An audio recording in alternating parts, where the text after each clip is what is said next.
सत्संग सजावट नहीं है, सत्संग प्रतिष्ठा कमाने का विषय नहीं है, यह ज्ञान का विषय है। इसीलिए इन सारी बातों पर भी हम लोग को ध्यान देना चाहिए। अभी हमारे श्रद्धेय सर्वेश्वरानंद बाबा ने जो कुछ कहा, यह उनकी महानता है। उनकी आवाज को भी हम ठीक ठीक नहीं सुन पाए। आप लोग सुने होंगे, हो सकता है दूर में है, समझे ना। इसलिए लाउड स्पीकर जो है उसमें विशेष इको का प्रयोग नहीं करना चाहिए, मना करना चाहिए लोगों को। बहुत मुंह सटा के गाने से वाइब्रेशन होता है। अभी जाइए तो कुछ शब्द आप नहीं सुन पाइए, और जिस मुँह हॉर्न है वहाँ देखिए लोगों को कितनी परेशानी। हम सब चीज़ का अध्ययन करते देखते हैं, समझे ना। इसीलिए इको को कम करो ना। हाँ, एक आप हॉर्न दे दिया, इसी में हॉर्न यहाँ सुनने के लिए तो साउंड बॉक्स है, तो हॉर्न को देखिए अभी बोलते हैं ना, उधर से आवाज़ आती है, उल्टी आवाज़, बाधा होती है। बोलने के लिए हम बोल देंगे, लेकिन आप लोग ठीक ठीक नहीं सुन पाए तो कैसा होगा। इसलिए हॉर्न को कभी भी इसमो नहीं। श्री सद्गुरु महाराज की जय। श्री सद्गुरु। अब कैसी लगती है आवाज? अभी जो आवाज निकल रही तो कैसी मालूम पड़ती है आप लोगों को? बढ़िया कि खराब? बढ़िया। तो कहिए। इसी को हल्का हल्का साउंड को बढ़ा दीजिए, थोड़ा मिसिया भर। इसीलिए मैं कहा बस, विशेष नहीं। और हॉर्न की आवाज उसको कम करो, हॉर्न की आवाज को कम करो। श्री सद्गुरु महाराज। अब देखिए कितनी शांति हो गई। बोले तब ना, और नहीं बोलते तो होता। तो बोलने प्रवचन खूब हो गया, लेकिन लोग बुझवे नहीं किए, तो प्रवचन कौन काम का हो कहिए। तो इस तरह से हम लोग जितने हैं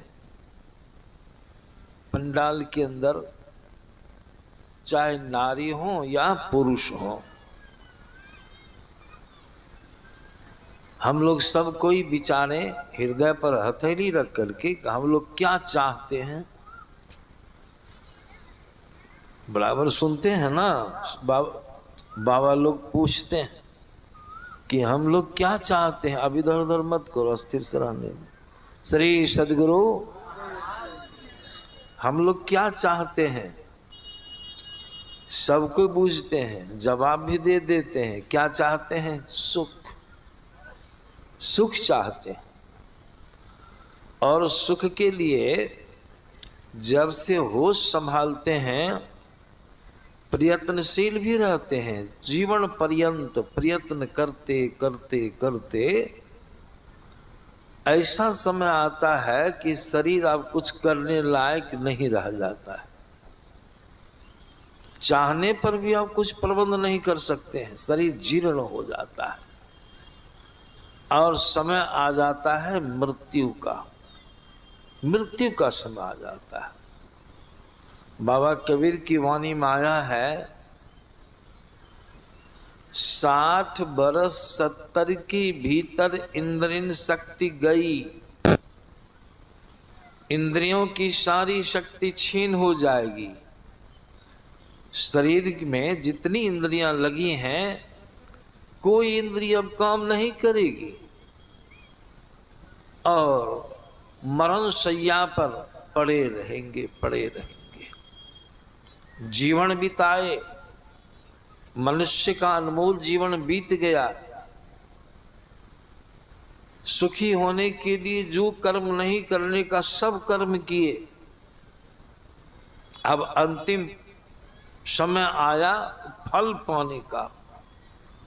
अंतिम में फल पाना चाहते हैं, तो फल क्या मिला?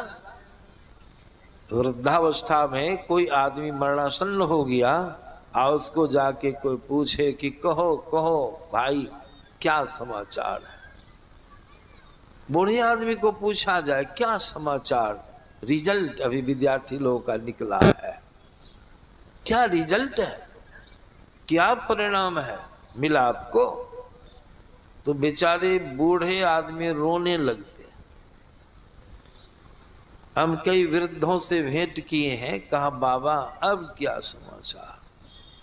हम कि तब कब समाचार, समाचार का समय तो अब ये न हुआ।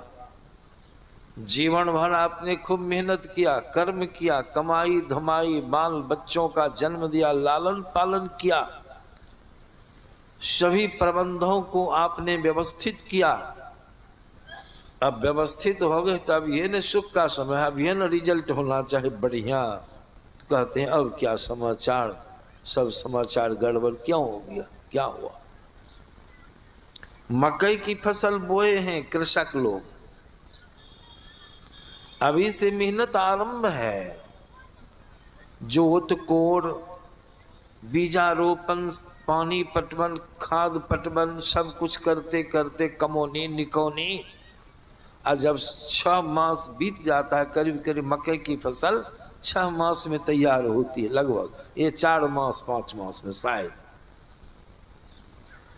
जो कृषक फसल का अंतिम समय आया, उसकी कटनी हो गई,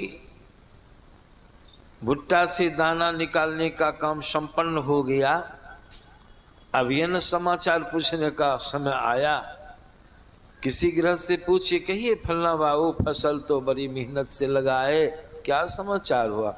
हाँ बाबा क्या, बहुत सुंदर, क्या सुंदर, 5.5 मन का कट्ठा मगे उपजाए हैं, मन कितना प्रसन्न है, प्रफुल्लित है। फल पाने का समय आया तो फल मिल गया, मन प्रसन्न हो गया। यहाँ इतनी मेहनत के, सब कुछ किए, सब प्रबंध किए, देह छोड़ के खटे, और अंतिम समय में अगर कोई आपसे पूछता है कहिए फलना बाबू क्या समाचार है, तो कहते अब समाचार, अब तो सब समाचार गड़बड़ हो। क्या हुआ, सुख नहीं मिला, क्या कहते हैं, नहीं नहीं सुख नहीं मिला। प्रबंध तो सुख के लिए किए थे, मेहनत तो सुख के लिए किए थे, सुख नहीं मिला तो क्या मिला, दुख, दुख मिला, सुख नहीं मिला, क्या मिला, दुख मिला। क्यों नहीं मिला सुख की ख्याल रखिए, किन्हीं को सुख नहीं मिला, किन्हीं से पूछिए वही बात। अंत क्षण में, अंत समय में अगर किन्हीं से जाके पूछिएगा तो यही कहेगा कुछ नहीं मिला, कुछ नहीं। इसीलिए बाबा कबीर को कह देना पड़ा, तन धर सुखिया काहू न देखा। क्या देखा, जो देखा सो दुखिया। बात सही। कबीर साहब बहुत दूर की बात बताते हैं। उदय अस्त की बात कहता हूं, सबका क्या विवेका हो, घाटे बाढ़े सब जग दुखिया, क्या गृही वैरागी हो।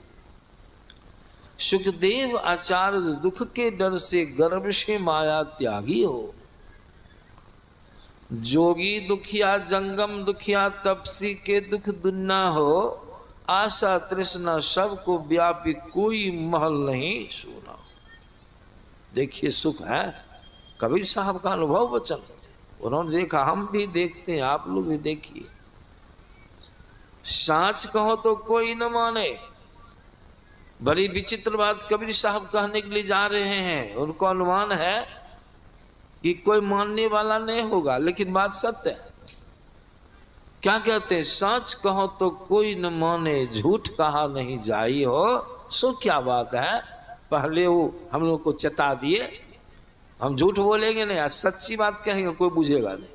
क्या है वो, तो कहते ब्रह्मा विष्णु महेश्वर दुखिया, जिन यह राह लीजिए। ये बात को मानिएगा, ब्रह्मो दुखी है, विष्णु जी दुखी हैं, शिव जी तो हाँ बहुत सारा प्रसंग है, वो लोग भी शांति नहीं है। देखिए जिन यह संसार को चला रहे हैं, लेकिन ये तीनों त्रिदेव जो हैं, तीनों देवता, ये तीनों देवता भी दुखी हैं।